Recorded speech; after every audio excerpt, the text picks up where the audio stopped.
Familias enteras corriendo descalzas por las calles de Nagekeo, madres cargando bebés en brazos, ancianos ayudándose entre ellos, niños llorando sin entender qué está pasando, y de fondo, el ruido más aterrador que existe en una zona costera, el silencio del mar, porque el mar, en el este de Indonesia, esta madrugada del 15 de agosto, se fue, se retiró de la costa como si alguien le hubiera jalado un tapón por abajo, y todos los que viven ahí saben lo que eso significa. Un terremoto de magnitud 7.7 acababa de sacudir la región de Flores, y lo que venía después podía ser peor. Eran las 5:58 de la mañana. Muchos todavía estaban durmiendo. Otros ya se habían levantado para el rezo del amanecer o para ir al mercado. Y de repente, el piso empezó a moverse. No fue un tembloroso corto, no fue un remesón. Fue una sacudida larga, profunda, de esas que hacen que las paredes crujan y que los platos se caigan solos de las alacenas. La gente que estaba en cama saltó al piso. Los que estaban afuera se agarraron de lo que encontraron y en cuestión de segundos, calles enteras estaban llenas de vecinos gritándose entre ellos para salir de las casas antes de que se les vinieran encima. El epicentro se ubicó a 36 kilómetros al noreste de Mbai, en el distrito de Nagekeo, provincia de Nusa Tenggara Timur. Es una zona de costa, de pescadores, de comunidades pequeñas donde todo el mundo se conoce y donde una tragedia le pega a todos al mismo tiempo. La profundidad fue de apenas 10 a 15 kilómetros bajo el fondo marino, y eso es lo que hizo que el sacudón se sintiera con tanta violencia arriba. En sismología, mientras más superficial es el terremoto, más fuerte llega a las casas, y este vino casi desde la puerta. La Agencia de Meteorología de Indonesia, la BMKG, hizo lo que tenía que hacer y lo hizo rápido. 2 minutos y 16 segundos después del sismo, ya estaba emitida la primera alerta de tsunami. 2 minutos. Piensa lo que eso significa. En 2 minutos alguien tuvo que analizar los datos, confirmar la magnitud, evaluar el riesgo y disparar la alarma a millones de personas. La alerta se extendió a 14 zonas costeras, repartidas en 4 provincias enteras: Nusa Tenggara Timur, Nusa Tenggara Barat, Sulawesi del Sur y Sulawesi del Sureste. En algunas zonas la estimación de llegada de la ola era de apenas 3 minutos. Y ahí es donde la historia se pone dura, porque 3 minutos no alcanzan ni para llamar a un familiar. En Pulau Ende, 3 minutos. En Pulau Sika, 7 minutos. En el norte de Flores Timur, 15 minutos. En la isla de Sangiang, 11 minutos. Los que estaban cerca del mar tuvieron que decidir en segundos si corrían tierra adentro sin llevar nada o si perdían tiempo tratando de agarrar documentos, teléfonos, medicinas, y muchos en esa disyuntiva dejaron todo. Salieron con lo puesto, con los hijos en brazos y las llaves de la casa colgando del cuello, sin mirar atrás. Los videos que empezaron a circular en redes sociales, verificados por medios internacionales, muestran el momento en que el mar se retira. No es 1 metro, no son 2, es un retiro largo, brusco, que deja el fondo al descubierto con las embarcaciones de los pescadores tiradas de costado sobre el barro. Ver el fondo del mar donde debería haber olas es una de las imágenes más antinaturales que la naturaleza puede darte, y para la gente de esas comunidades no es una novedad. Sus abuelos les contaron lo que pasó en el 92 y esa historia todavía la tienen tatuada. 12 de diciembre de 1992, misma región, misma magnitud. Un terremoto de 7.7 golpeó exactamente frente a la costa de Flores, y lo que vino después arrasó con todo. El tsunami que se generó ese día tuvo olas de hasta 26 metros de altura. 26 metros. Un pueblo llamado Riang Croco, en el extremo noreste de la isla, fue borrado del mapa en 5 minutos. No quedó una pared en pie, 137 personas murieron solo ahí. En total, ese tsunami se llevó a más de 1.600 vidas y destruyó 18.000 casas. Y los sobrevivientes que quedan de esa tragedia, hoy, esta madrugada, revivieron la misma pesadilla al escuchar la alarma. Lo que hizo tan mortal al tsunami del 92 fue un detalle que los científicos tardaron años en entender. No fue solo el sismo, el terremoto hizo que una parte del fondo marino se derrumbara ladera abajo, un deslizamiento submarino gigantesco, y ese derrumbe multiplicó el tamaño de las olas. Y aquí viene lo que pone nerviosos a los técnicos de la BMKG esta mañana.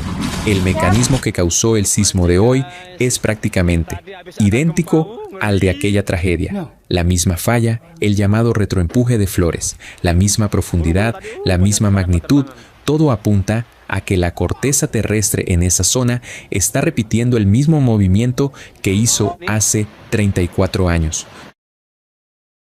La sacudida se sintió con una intensidad de 7 grados en la escala Mercalli en Aecesa, en Ryung y en la ciudad de Mbai.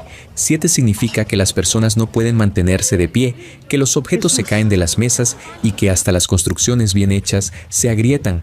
En Wolowae y en Bajawa, intensidad 6. En las ciudades de Ende, Borong y Ruteng, intensidad 5. Y hasta en Makassar, en la isla de Sulawesi, a cientos de kilómetros del epicentro, la gente reportó el sacudón con fuerza. Los primeros videos desde Ruteng muestran calles llenas de escombros, techos de madera vencidos, viviendas colapsadas y vecinos ayudando a rescatar a atrapados con las manos. Después del terremoto principal vinieron las réplicas, y no fueron chiquitas.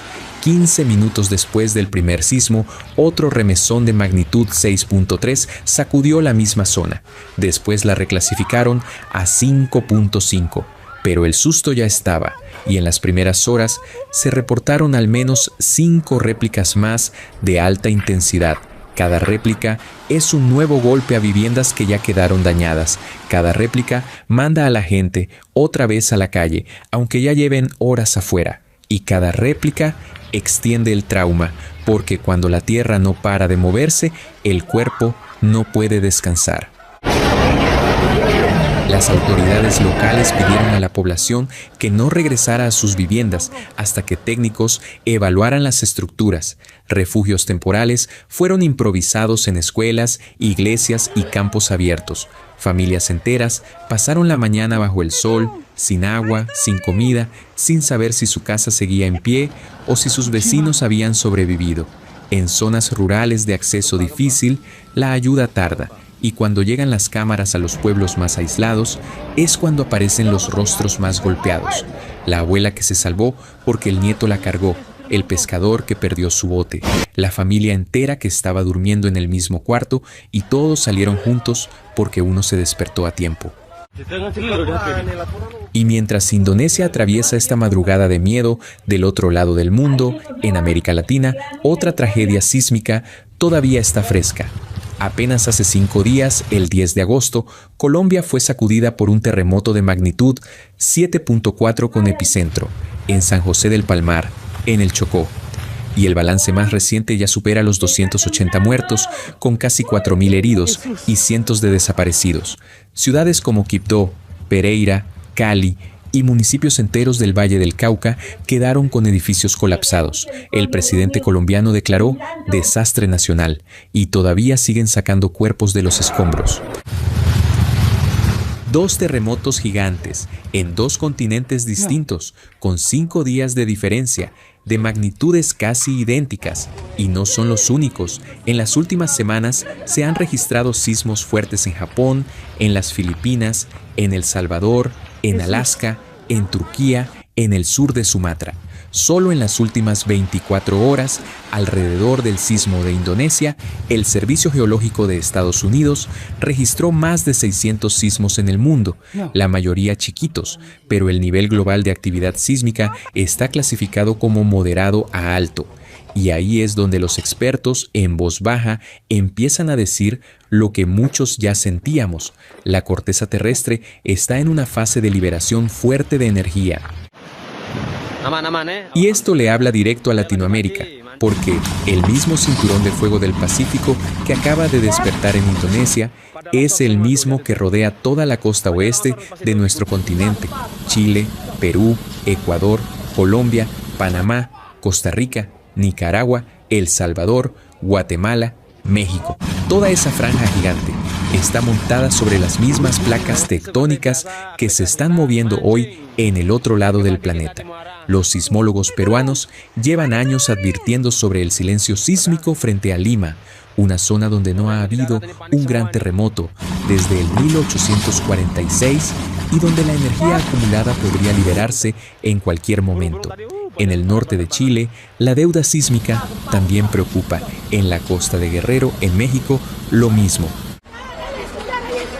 Cuando ves a una familia indonesia corriendo con los hijos en brazos hacia terreno alto, no estás viendo algo lejano, estás viendo lo que le puede pasar a cualquier familia en Callao, en Guayaquil, en Iquique, en Acapulco, porque la tierra debajo de nuestros pies no distingue nacionalidades, se mueve donde tiene que moverse, y la única diferencia entre estar preparado o no, entre saber a dónde correr o no, es haber aprendido de tragedias ajenas antes de que sean propias.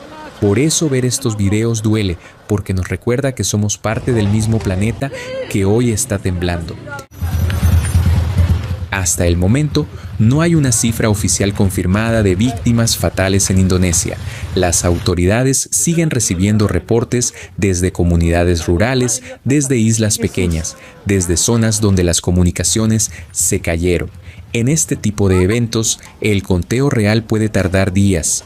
Lo que sí está confirmado es que hay viviendas colapsadas, hay estructuras dañadas en varias islas, hay personas atrapadas, hay comunidades enteras que perdieron todo lo que tenían. Y la temporada de réplicas apenas está empezando. Los sismólogos advierten que en los próximos días puede haber más sacudidas fuertes y que las viviendas ya debilitadas son las que más riesgo tienen.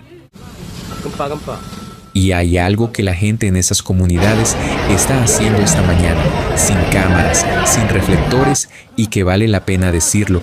Se están ayudando entre ellos, vecinos sacando escombros con las manos, voluntarios llevando agua a los refugios improvisados, familias abriendo sus casas a las que perdieron la suya, iglesias y mezquitas convertidas en centros de acopio. En medio del caos, siempre aparece esa parte del ser humano que se activa cuando todo lo demás se cae. Es lo mismo que se vio en Colombia hace 5 días. Es lo mismo que se ha visto en Japón, en Chile, en Turquía, en México. Cuando la tierra tiembla, la gente se junta. Y mientras las réplicas siguen sacudiendo el mar de flores, mientras las familias no se atreven a volver a sus casas, mientras los rescatistas trabajan contra el reloj para llegar a las zonas más aisladas del otro lado del mundo, en el Chocó colombiano, todavía están sacando cuerpos de los escombros del terremoto de la semana pasada.